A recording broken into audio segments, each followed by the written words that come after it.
नमस्कार मंडळी, एक छानसा अजून एक व्हिडिओ मी तुमच्यासोबत शेअर करत आहे बॉर्डर रांगोळी डिझाईनचा। आधी तर आपल्याला पांढऱ्या रांगोळीचे थोडा अंतरावर टिपके करून द्यायचे, त्यावर झाकणाच्यामध्ये थोडंसं फ्रेश करून घ्यायचे, बोटाच्यामध्ये थोडंसं आपल्याला हाफ सर्कलमध्ये डिझाईन तयार करून घ्यायची।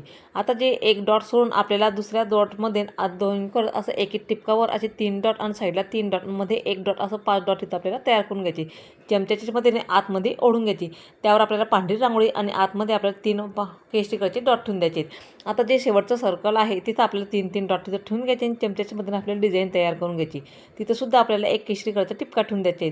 जिथं आपण सेंटरचा सर्कल आहे तिथं आपल्याला 2 लाईन ओढून घ्यायची आणि एक केशरी कलरचा टिपका ठेवायचा आहे।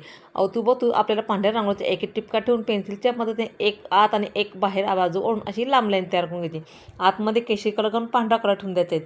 बाग साईडला 2 बांगा ठेवायचे, त्यावर अवतीभोवती पांढऱ्या रंगाचा एक एक टिपका ठेवायचा, आतमध्ये सर्कल तर ऑरेंज कलर बनवून घ्यायचं। असं चमच्याच्या मदतीने डिझाईन आपल्याला तयार करून घ्यायची, म्हणजे वेगळं काही शेडिंग करायची गरज नाही। अशी ही रांगोळी डिझाईनमध्ये खूप छान दिसते। आजच्या रांगोळीमध्ये मी जास्तीत जास्त पांढरा आणि केशरी कलर वापरला आहे। तुम्हाला इतर कोणता कलर वापरायचा असेल तर मी तोही वापरू शकता। डिझाईनच्या वर एक ऑरेंज कलरचा टिपका आणि पांढऱ्या कलरचे तुरेट करून घ्यायची। दोघी डिझाईन आपल्याला एकसारखी करून घ्यायची। मस्त आपली रांगोळी डिझाईन इथं तयार झाली।